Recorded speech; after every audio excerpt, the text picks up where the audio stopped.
आपण चाललेलो आहोत दसरा चौक इथल्या मुस्लिम बोर्डिंगच्या शेजारी असणाऱ्या खूप जुन्या हॉटेलला, ज्याचं नाव आहे हॉटेल दत्त कॅफे। हो, हे हॉटेल बघता क्षणी तुमच्या लक्षात येईल की हॉटेलचा ॲम्बियन्स बघून की हे हॉटेल गेली 80 वर्ष चालू आहे।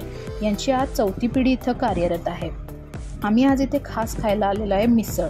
यांच्याकडे बऱ्याच गोष्टी मिळतात तशा, पण मिसळीची खासियत म्हणजे काय तर बघा, ही बटाट्याची भाजी वेगळी, मटकीची भाजी वेगळी आणि मेन म्हणजे चिवडा न घालता शेव ही अशी बटाट्याची भाजी ते डायरेक्ट त्यामध्ये कुस्करतात। वेगळी बटाट्याची भाजी करून त्यामध्ये केलेली मटकीची भाजी आणि त्याच्यावर ह्यांनी स्वतः काढलेली, त्यांनी स्वतः तयार केलेली शेव ते त्यामध्ये घालतात आणि मग त्यामध्ये ही मस्त अशी तर्री खूप करून ठेवतात आणि अशी गरम ज्या वेळेला गिरायक येतं त्या एक गरम अशी तर्री त्याच्या शेजारून, वरून नाही बरं का, शेजारून असे सोडून आपल्याला ते मिसळ सर्व करतात।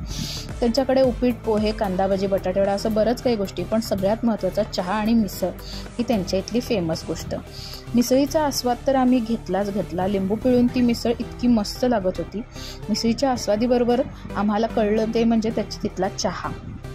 तर तिथल्या मिसळीचा आस्वाद घेत आम्ही त्यांचा ट्राय केला तिथला फक्कड असा चहाचे बुरके आम्ही घेत राहणार आहोत, मिसळ खात राहणार आहोत। तुम्हाला पण अशीच मिसळ आणि असाच चहाचे बुरके घ्यायचे असेल तर यायचं आहे कुठे? कोंडावळ लाईन, दसरा चौक, तनिष्क किंवा टायटन शोरूमच्या समोर दत्त कॅफे। येताय ना?